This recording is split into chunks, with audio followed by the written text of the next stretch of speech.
వాడు ఒకవేళ మిమ్మల్ని మరణానికి అప్పగిస్తే మరణం ద్వారా కూడా తాను మహిమ పొందడా? ఖచ్చితంగా మహిమ పొందుతాడు. ఎందుకని బాప్తిస్మిచ్చి యోహాన్ని విడిపించలేదు ఆయన అలా మహిమ పొందాలనుకున్నాడు. గ్రాహం స్టైన్స్ని వాళ్ళ పిల్లల్ని ఎందుకు విడిపించలేదు ఆయన? మీకు ఒక విషయం చెప్పనా? ఒక గ్రాహం స్టైన్స్ ఉన్నాడని ఒక వ్యక్తి 21వ శతాబ్దంలో కూడా క్రీస్తు కోసం హతసాక్షి కాగలడని ఆయన చచ్చిపోయేదాకా భారతదేశానికి తెలియదు. పౌలుని ఆయన ఫ్రెండ్ని అరెస్ట్ చేశారు. అరెస్ట్ చేసేటప్పుడు పబ్లిక్గా వాళ్ళని హింసించి కొట్టి అవమానించి వాళ్ళని అరెస్ట్ చేశారు. తర్వాత వాళ్ళు రోమా పౌరులనే సంగతి అర్థమైంది. అప్పుడు చల్లగా వాళ్ళని వదిలిపెట్టేయాలనుకున్నారు బెయిల్ ఇచ్చి. ఫ్రెండ్స్, ఈ సూత్రం గుర్తుపెట్టుకోండి. సుఖపడుతున్నారే చాలామంది క్రైస్తవ నాయకులు, సేవకులు, పాస్టర్లు. వాళ్ళు ధన్యులు కాదు, మీరు ధన్యులు. ఎందుకో తెలుసా? కష్టం ఎప్పుడు బోరు కొట్టదు. అదే సుఖం రోజు అనుభవిస్తాను, మళ్ళీ అనుభవిస్తాను, బోరు కొడుతుంది. కానీ కష్టం ఉంది చూసారా, ప్రతిరోజు కొత్త. మీరు ఇందాక చదివిన వాక్య భాగమే కాకుండా కొన్ని విషయాల్ని అడపాదడపా మీకు నేను చూపించాలని నేను ఆశపడుతున్నాను. ఈ సాయంత్రం చాలా క్లుప్తంగానే మాట్లాడతాను, కానీ చాలా కూలంకుషంగా, చాలా క్లియర్గా, సూటిగా మాట్లాడాలని నేను నిర్ణయించుకున్నాను. మొదటి విషయం ఏమిటంటే, suffering has a positive side. క్రైస్తవుడు శ్రమ పొందేటప్పుడు, ముఖ్యంగా క్రైస్తవ సేవకులు, దైవ సేవకులు శ్రమ పొందేటప్పుడు చాలాసార్లు అది చూడడానికి చాలా నెగటివ్గా, చాలా బాధాకరంగా, చాలా విపరీతంగా, భరించలేనిదిగా, కష్టంగా ఉన్నప్పటికీ it has got a positive side. దానికి ఒక సానుకూలమైనటువంటి కోణం కూడా ఉంది, ఒక మంచి కోణం కూడా ఉంది. యోబు మీకు బాగా గుర్తున్నాడు. యోబుని అపవాది టార్గెట్ చేశాడు. దేవునితో సవాలు విసిరి దేవుని దగ్గర నుంచి అతని ప్రాణాన్ని తప్ప మిగిలిందంతా నాశనం చేయడానికి అనుమతి పొంది వచ్చిన తర్వాత, బహుశా యోబు చనిపోయే నాటికి యోబుకి ఇదంతా ఎందుకు జరిగిందో కూడా తెలియదు. మనం పుస్తకం చదువుతున్నాం కాబట్టి, దేవుడు రాయించాడు కాబట్టి మనకు తెలుసు. ఎందుకు ఇదంతా జరిగిందో అడగాలనుకున్నాడు యోబు దేవుణ్ణి, కానీ ఆ అవకాశం కూడా దొరకలా. చాలా ప్రశ్నలు రాసుకున్నాడు ఆయన కనపడితే అడగాలని. పాపం ఆయన వచ్చి చాలా ప్రశ్నలు అడిగేశాడు ఈయన్ని. ఇంకా ఈయనేమి అడగదలుచుకోలేదు.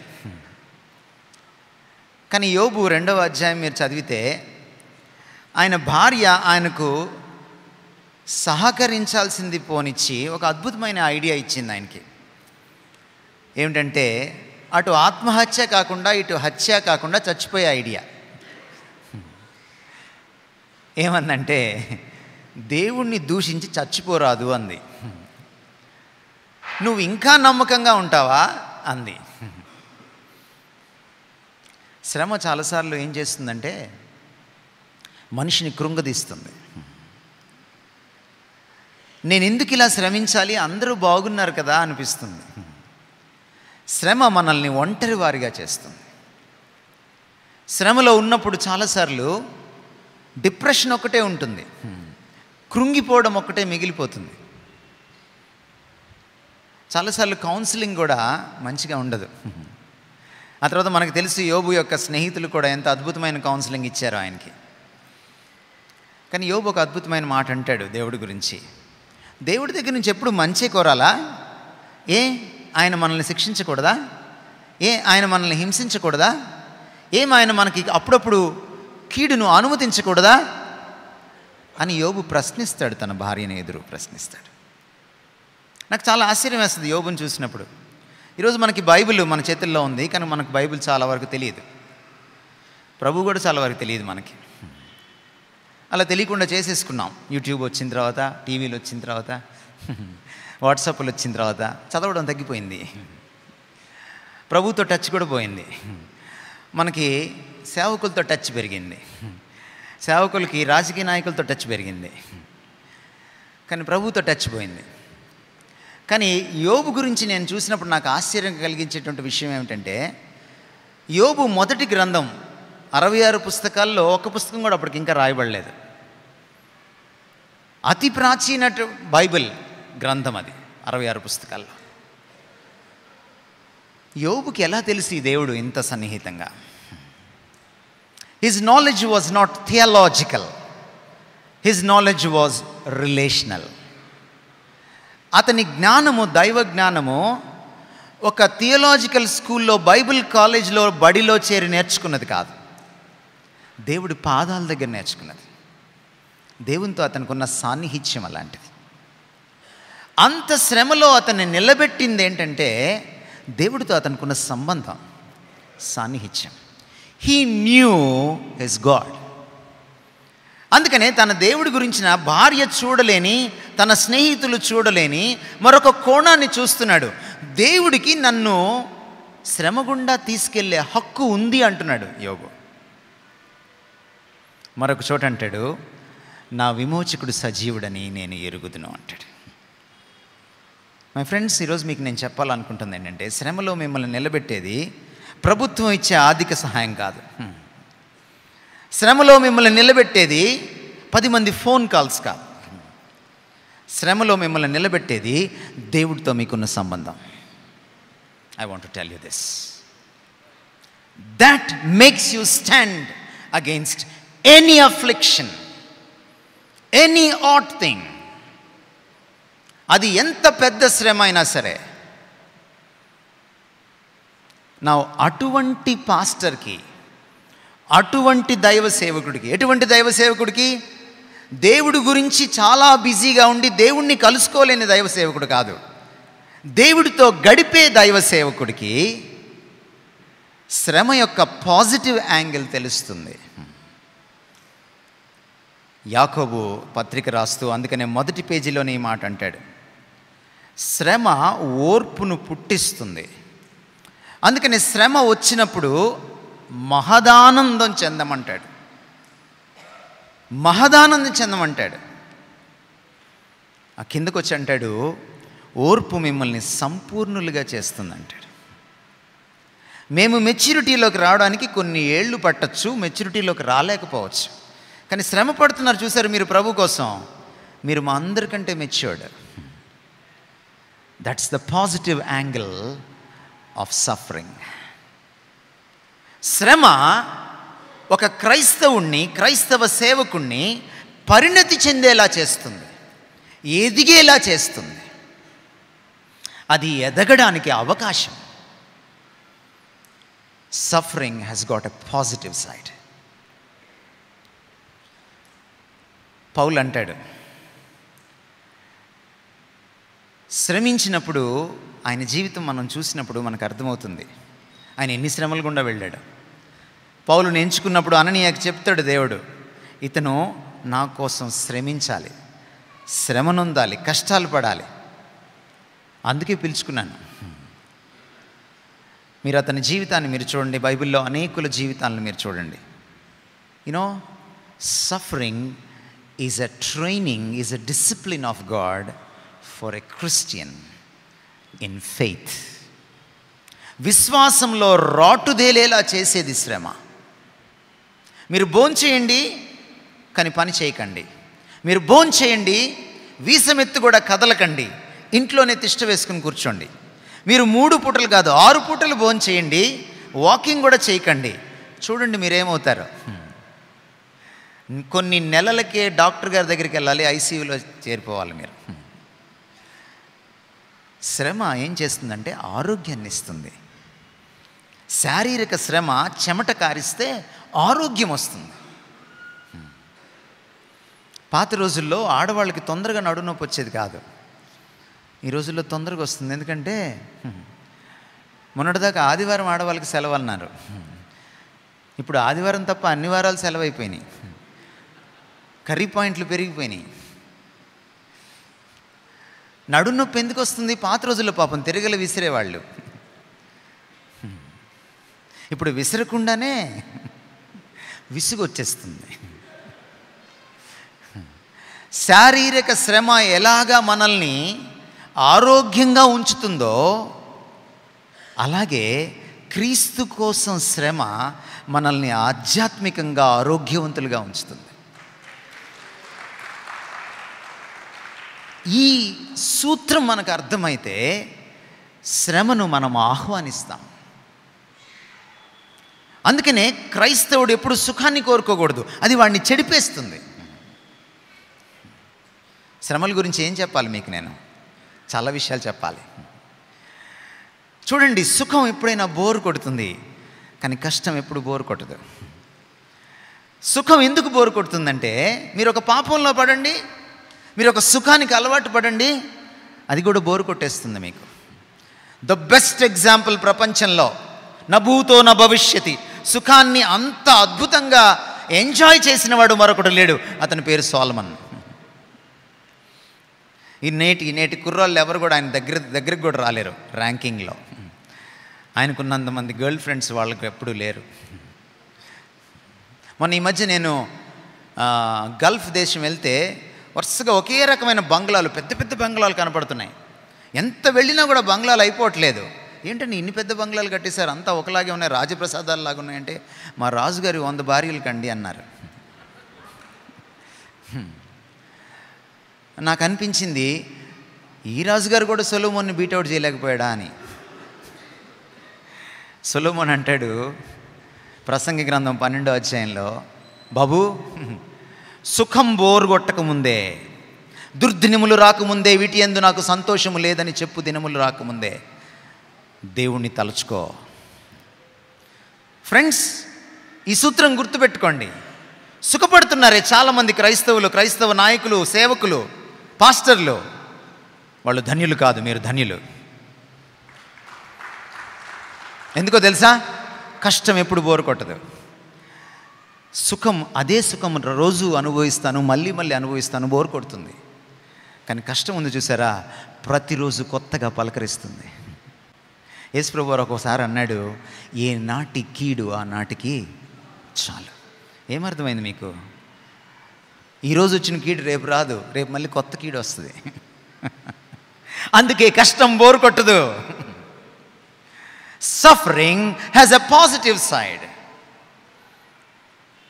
అందుకనే యేసుప్రభు అన్నాడు, నా నిమిత్తము మీరు హింసింపబడితే మీరు ధన్యులు. 52 రోజుల్లో గుడి కడితే కాదు ధన్యులు, మీరు పేదవాళ్ళు అయి ఉండొచ్చు, మీ దగ్గర కాంగ్రిగేషన్ 30 మందే ఉండుండొచ్చు, వాళ్ళని బీజేపీ వాళ్ళు తాకరు, మిమ్మల్ని తాకుతారు, ఎందుకంటే మీరు బలహీనులు కాబట్టి. కానీ బైబిల్ చెప్తుంది, ప్రభు చెప్పాడు, మీరు ధన్యులు, వాళ్ళు కాదు ధన్యులు.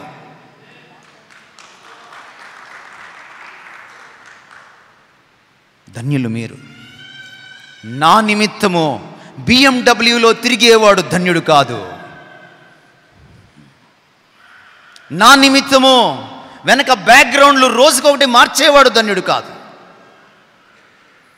నా పేరు చెప్పుకొని గన్మెన్లను పెట్టుకునేవాడు ధన్యుడు కాదు.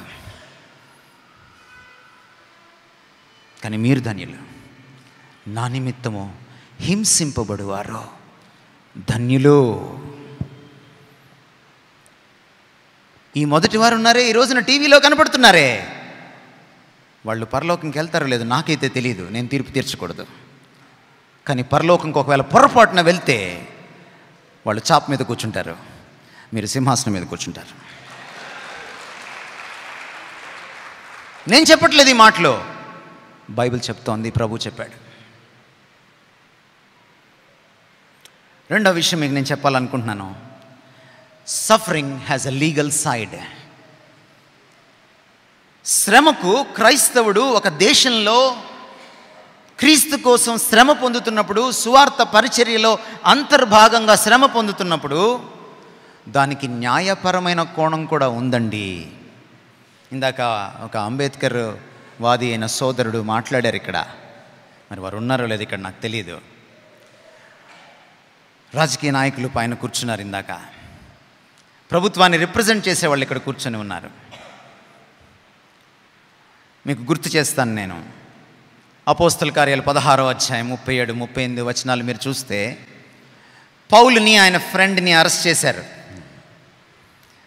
అరెస్ట్ చేసేటప్పుడు పబ్లిక్గా వాళ్ళని హింసించి, కొట్టి, అవమానించి వాళ్ళని అరెస్ట్ చేశారు.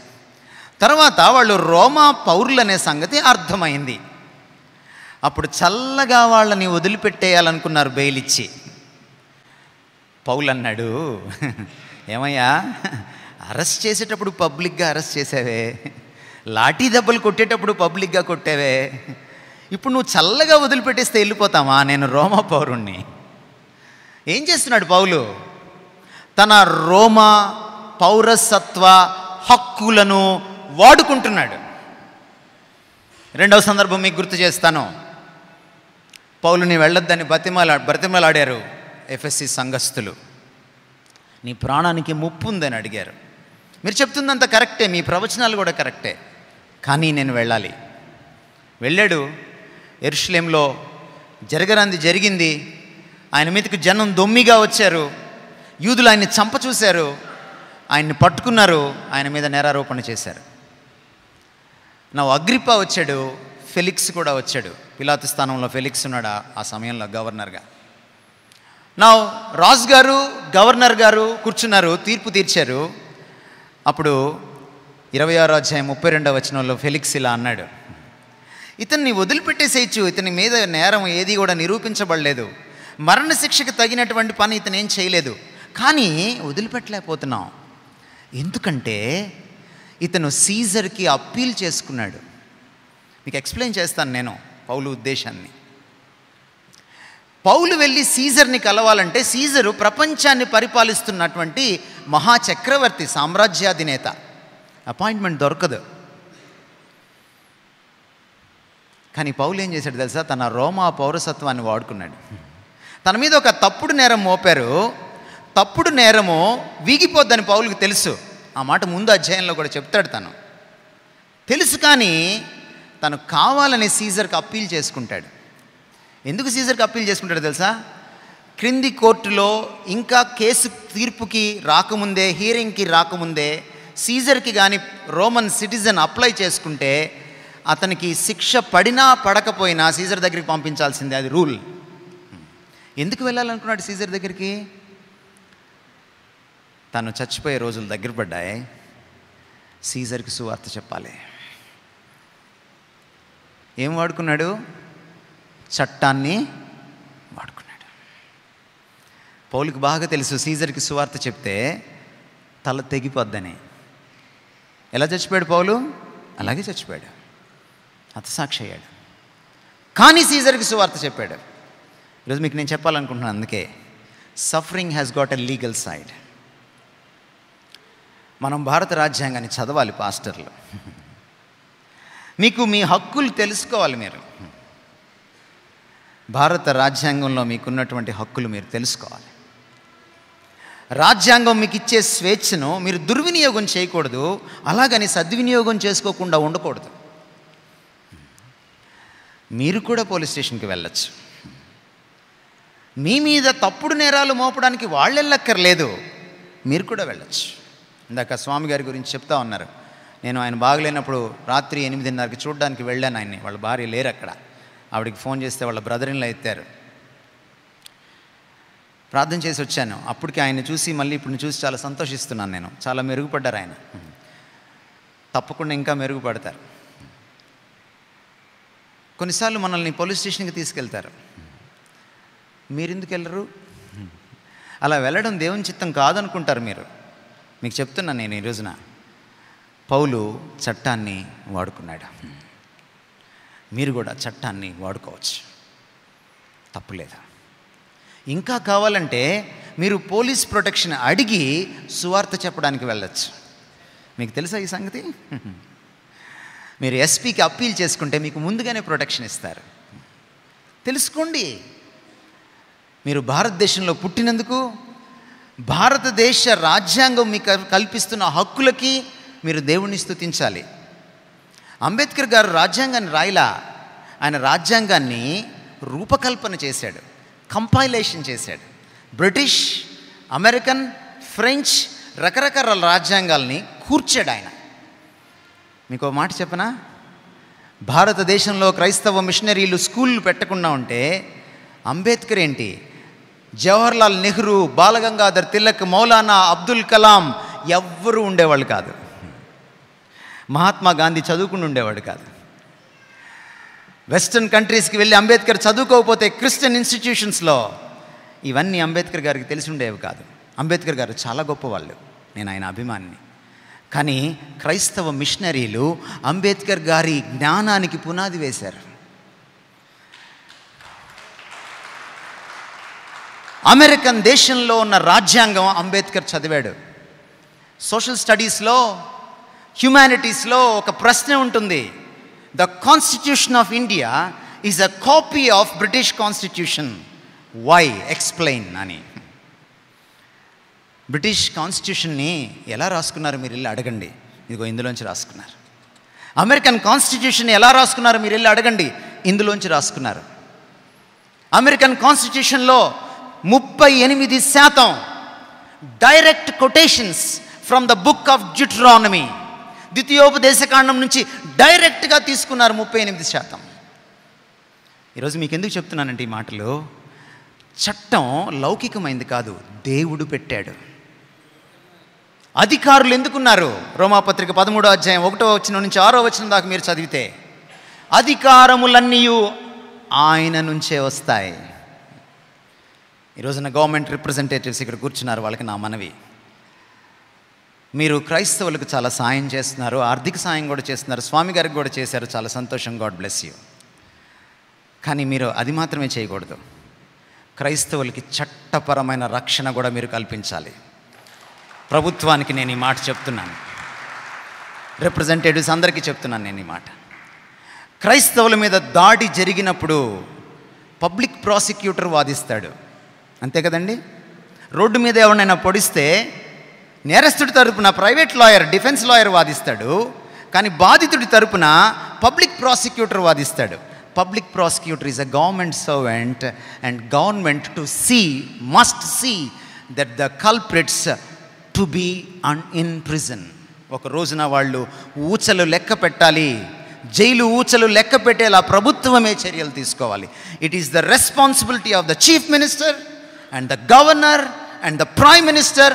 మీరు బీజేపీ అయి ఉండొచ్చు, మీరు టీఆర్ఎస్ అయి ఉండొచ్చు, మీరు ఏదన్నా అయి ఉండొచ్చు, దేవుడు మిమ్మల్ని అక్కడ పెట్టాడు. మీరు ప్రతి వర్గానికి కొమ్ము కాయాలి, ఒక వర్గానికే కొమ్ము కాయకూడదు. ఇది ప్రభుత్వ బాధ్యత. ఆ హక్కుని మీరు వినియోగించుకోవాలి. That is the third thing, suffering is a Christian calling. ఇందాక మనం చదివిన 1 పేతురు పత్రిక 2వ అధ్యాయం 21వ వచనంలో పేతురు ఆ మాట అంటాడు. ఎందుకు మనకి శ్రమ వస్తుందండి? శ్రమ పొందడానికే మనం పిలువబడ్డాం. మిమ్మల్ని చూసి మీకు నమస్కరించాలనిపిస్తోంది. ఎందుకంటే ఈ రోజుల్లో క్రైస్తవం ఎలా తయారైందంటే, క్రైస్తవం అంటే కన్నీళ్ళని తుడిచేస్తాడని, క్రైస్తవం అంటే నాకు 10,000 ఇస్తే నీకు 1,00,000 ఇస్తాడని, క్రైస్తవం అంటే వ్యాపారం వృద్ధి చెందిపోతుందని, క్రైస్తవం అంటే ప్రమోషన్ల మీద ప్రమోషన్లు వచ్చేస్తాయని, క్రైస్తవం అంటే మీ అమ్మాయికి అమెరికా సంబంధం వచ్చేస్తుందని చెబుతున్నారు, హోరెత్తిచ్చేస్తున్నారు టీవీల్లో, యూట్యూబ్లో. క్రైస్తవం అంటే ఒక్క శ్రమ కూడా రాదు, అసలు క్రైస్తవుడికి జ్వరం కూడా రాకూడదు అని చెప్పేస్తున్నారు అబద్ధాలు.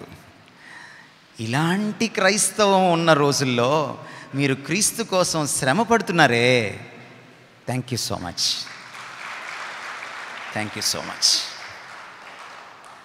బైబిల్లో ఏమని చెప్పారంటే, ఇదిగో మీరు BMW తిరగడానికి మిమ్మల్ని పిలుస్తున్నాను అనలా, నా నిమిత్తం మీరు శ్రమ పొందడానికి మిమ్మల్ని పిలుస్తున్నాను అన్నాడు. యేసుప్రభు వారు పిలుపునిచ్చేటప్పుడు ఎలా పిలిచాడంటే, ఎవడైనాను నన్ను వెంబడింప కోరిన ఎడల వాడికి నేను BMW ఇస్తాను, 2 ఇస్తాను, వాడు 1 ఇంకొక స్పీకర్కి ఇవ్వచ్చు అని చెప్పలా.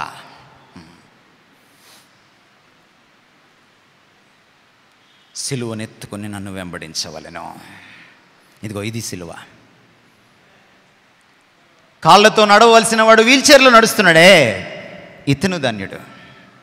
ఇది సిలువ. ఇందాక చూపించారే కత్తిపోట్లు, అది సిలువ. ఎవరండి ధన్యుడు? ధన్యత ఏది? మంచి బట్టలు వేసుకోవడం కాదు ధన్యత. కారులో తిరగడం కాదు ధన్యత, మీది ధన్యత, మీది ధన్యత. ఎందుకంటే మీరు అందుకు పిలువబడరి. ఆ మాట అయిన తర్వాత పేతురు ఏమంటాడంటే, క్రీస్తు కూడా మన కొరకు మాదిరి ఉంచిపోయెను, ఆయన అడుగు జాడల్లో మనము నడవాలి. ఎందుకు మీరు శ్రమ పొందుతున్నారు? మంచి చేసినందుక, చెడు చేసినందుక? ఎవరిని ఎవరిని ఎవరిని కొట్టాలండి? ఎవరిని తన్నాలి? ఓ దొంగను తన్నాలి కదండి, ఓ వ్యభిచారిని తన్నాలి కదండి, ఆఫీస్లో లంచాలు తినేవాడిని తన్నాలి కదండి. నిజంగా ఆర్ఎస్ఎస్ వాళ్ళు, బీజేపీ వాళ్ళు, లేకపోతే ఇంకెవరైనా బజరంగ్ దళ్ వాళ్ళు దేశభక్తి పరులైతే ఎవరిని తంతారు వాళ్ళు? ఈ దేశాన్ని పాడు చేస్తున్నటువంటి లంచగొండులైన ఆఫీసర్లని తనాలి, అవినీతి పరులని తన్నాలి, ఆడవాళ్ళని రేప్ చేసే వాళ్ళని తన్నాలి కదండి. అరే తాగుబోతూ, యేసుప్రభులోకి రారా, నువ్వు తాగుడు మానేస్తావురా అని చెప్పినోడిని తంతారా? అది దేశభక్త? అందుకని యేసుప్రభు అన్నాడు, మంచి చేయి చెడు ఎదురవుతుంది. అదే ఈ లోకం. నన్ను ఎవడైనా నువ్వు వెంబడింపగోరిన ఎడల సిలువనెత్తుకొని. మీరు ఎప్పుడైనా ఈ ప్రశ్న వేసుకున్నారా? ఎందుకు యేసుప్రభుని వెంబడిస్తే పూలబాట ఉండదు, ముళ్ళబాట ఉంటుంది? ఎందుకంటే ఈ లోకాంది పూలబాట, యేసుప్రభు బాట లోకానికి ఎదురీదే బాట. My friends, I want to encourage you. మీరు ఎప్పుడైనా ఒక సెలయేటికి వెళ్ళి చూసారా? చేపలు సెలయేరులో కదలడం మీరు చూసారా? కొన్ని చేపలు కొట్టుకుపోతూ ఉంటాయి, కొన్ని చేపలు ఈదుతూ ఉంటాయి. చూసారా మీరు ఎప్పుడైనా? ఏ చేపలు కొట్టుకుపోతాయి? ఏ చేపలు కొట్టుకుపోతాయి? చచ్చిన చేపలు కొట్టుకుపోతాయి. ఏ చేపలు ప్రవాహానికి ఎదురీదుతాయి? బ్రతికిన చేపలు ఎదురీదుతాయి. మీరు ఈ రోజున లోక ప్రవాహానికి ఎదురీదుతున్నారు కాబట్టి దెబ్బలు తింటున్నారు. మీరు క్రీస్తులో ఇంకా బ్రతికున్న చేప. క్రైస్తవంలో చచ్చిన చేపలు కూడా ఉన్నాయి. నాలాంటి దైవజనులు చాలామంది ఉన్నారు చచ్చిపోయి. వాళ్ళు లోకానికి ఎదురీదట్లా లోకంతో పాటు కొట్టుకుపోతున్నారు. లోకముకి ధనదాహం ఉంది, వాళ్ళకు కూడా ధనదాహం ఉంది. లోకానికి పదవీ వ్యామోహం ఉంది, వాళ్ళకు కూడా పదవీ వ్యామోహం ఉంది. మీరున్నారు చూశారు, మీరు తన్నులు తింటున్నారు, దెబ్బలు తింటున్నారు, కత్తిపోట్లు పొడుస్తున్నారు మిమ్మల్ని. క్రీస్తు బాట లోకానికి ఎదురీదే బాట. ఖచ్చితంగా శ్రమ ఉంటుంది, అందుకే మనం పిలువబడ్డాం. ఒక మాట చెప్పనా మీకు? ముందుగానే ఎక్స్పెక్ట్ చేస్తే డిసప్పాయింట్మెంట్ ఉండదు. శ్రమ వస్తుందని మీకు తెలుసు అనుకోండి, వచ్చినప్పుడు పెద్ద ఫీల్ అవ్వరు. మీరు నాకు ముందే తెలుసులేవయా అనుకుంటారు. You will be prepared. మీకు ఇంకో మాట చెప్పనా? శ్రమ పొందడానికి మిమ్మల్ని పిలిచినవాడు శ్రమను తట్టుకుండే శక్తినివ్వడా? ఖచ్చితంగా ఇస్తాడు, ఖచ్చితంగా ఇస్తాడు. మన ప్రభువు నమ్మదగినవాడు. ఒకవేళ మిమ్మల్ని మరణానికి అప్పగిస్తే మరణం ద్వారా కూడా తాను మహిమ పొందడా? ఖచ్చితంగా మహిమ పొందుతాడు. ఎందుకని బాప్తిస్మిచ్చి యోహాన్ని విడిపించలేదు ఆయన? ఆయన అలా మహిమ పొందాలనుకున్నాడు. గ్రాహం స్టైన్స్ని వాళ్ళ పిల్లల్ని ఎందుకు విడిపించలేదు ఆయన? మీకు విషయం చెప్పనా? ఒక గ్రాహం స్టైన్స్ ఉన్నాడని ఒక వ్యక్తి 21వ శతాబ్దంలో కూడా క్రీస్తు కోసం హతసాక్షి కాగలడని ఆయన చచ్చిపోయేదాకా భారతదేశానికి తెలియదు. గ్రాహం స్టైన్స్ బ్రతికున్నప్పుడు కంటే ఆయన చచ్చిపోయినప్పుడు ఎక్కువ న్యూస్లోకి వచ్చాడు. ఆయన బ్రతికున్నప్పుడు కంటే ఆయన చచ్చిపోయినప్పుడు క్రీస్తు ఎక్కువ మహిమ పొందాడు. కొంతమందిని ఆయన తప్పించి మహిమ పొందుతాడు, కొంతమంది ఆయన మరణానికి అప్పగించి మహిమ పొందుతాడు. యేసుక్రీస్తు శిష్యుల్లో ఒక్కడు తప్ప అందరూ హతసాక్షులయ్యారు. అందులో 10 మంది కత్తివాత పడ్డారు, ఒక పేతురు తప్ప. Suffering glorifies your God. 4వ అంశం, పౌలు 2 కొరింథీ పత్రిక 4వ అధ్యాయం 17, 18 వచనాల్లో చెప్తాడు, శ్రమ మనల్ని నిత్యత్వానికి సిద్ధపరుస్తుంది. శ్రమ ఒక ట్రైనింగ్. ఆ లోకం కోసం మీరు సిద్ధపడాలంటే ఈ లోకానికి అలవాటు పడకూడదు. ఈ లోకంలో ఎవరైతే బాగా అలవాటు పడి బాగా ఈ లోకంలో సుఖభోగాలను అనుభవిస్తారో వాళ్ళు ఆ లోకంలో ఫిట్ అవ్వరు. ఒక క్రైస్తవుడు అంటే ఎవరో తెలుసా? పరలోకాన్ని తలకాయలో పెట్టుకొని శరీరాన్ని భూలోకంలో పెట్టి జీవించేవాడు. క్రైస్తవుడి తలకాయలో పరలోకం ఉంటుంది. హిందీలో ఒక మాట ఉంటుంది, దేశీ ముర్గి విదేశీ చాలని. మనము దేశీ చాలు, విదేశీ ముర్గీస్ మనం. మన పౌరసత్వం ఇక్కడ లేదు.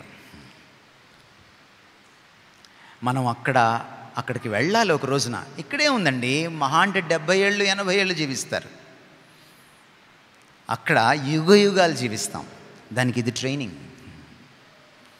నిన్ను పరలోకానికి ఫిట్టింగ్ చేయాలని, నిన్ను అక్కడ అర్హుణ్ణి చేయాలని, అర్హురాలని చేయాలని ఆయన ట్రైనింగ్ ఇస్తున్నాడు అంతే. Take it positively. Let me close. 2 కొరింథీ పత్రిక 1వ అధ్యాయం 4వ వచనంలో ఒక అద్భుతమైన మాట చెప్తాడు పౌలు. ఎందుకంటే సఫరింగ్ గురించి, శ్రమ గురించి, హింస గురించి ఈయనకంటే గొప్పగా మాట్లాడేవాళ్ళు లేడు కొత్త నిబంధనలో. అంత శ్రమ పొందాడు, అంత హింసింపబడ్డాడు. ఆయన ఏమంటాడంటే, మీరు ఇంత శ్రమ గుండా వెళ్తున్నారు కదా, ఇంత హింసింపబడుతున్నారు కదా, ఇంత దుఃఖం గుండా వెళ్తున్నారు కదా, ఆదరణకర్త అయిన తండ్రి, ద ఫాదర్ ఆఫ్ కంఫర్ట్, మిమ్మల్ని ఆదరిస్తాడు. ఆ తర్వాత మీరు బయటకు వచ్చి అనేకులకు ఆదరణకు ఆస్కారంగా ఉండండి అంటాడు. మిమ్మల్ని ఎందుకు దేవుడు ఇంత శ్రమ గుండా తీసుకెళ్తున్నాడో తెలుసా? చాలామంది మీలాంటి వాళ్ళు శ్రమిస్తున్నారే, వాళ్ళని పురికొల్పడానికి మీరు ఒక సజీవ సాక్ష్యాలు. మిమ్మల్ని చూసి వారు బలం తెచ్చుకుంటారు. శ్రమ ఇతర క్రైస్తవ సేవకుల్ని, ఇతర క్రైస్తవుల్ని పురికొల్పడానికి మనకి అద్భుతమైనటువంటి శిక్షణనిస్తుంది. ఎందుకు దేవుడు దాని గుండా మనల్ని తీసుకెళ్తాడంటే, మీకు ఆ బాధ తెలుసు, మీకు ఆ దుఃఖం తెలుసు, మీకు ఆ కన్నీళ్ళు తెలుసు, మీకు ఆ అవమానం తెలుసు. అందుకనే వాళ్ళని మీరు ఓదార్చగలరు. ఈ ప్రపంచంలో బాధపడేవాడిని ఇద్దరే ఓదార్చగలరు. ఒకటి దేవుడు, ఇంకొకడు అలా బాధపడినవాడు. ఒకటి దేవుడు, ఇంకొకడు అలా బాధపడినవాడు. మీరందరూ ప్రపంచంలో బాధపడుతున్న అనేకుల్ని ఓదార్చగలరు. That's your blessing. That's your blessing. దేవుడు మిమ్మల్ని ఇంకా ఫర్దర్గా బ్లెస్ చేయాలని, మీరు భారతదేశానికి ఇంకా గొప్ప బ్లెస్సింగ్ కావాలని, నాలాంటి టీవీల్లో మాట్లాడే దైవజనుల కన్నా ఈ భారతదేశానికి ఒక ఆశ ఎవరంటే మీరే, మేం కాదు. God bless you. God bless you so much.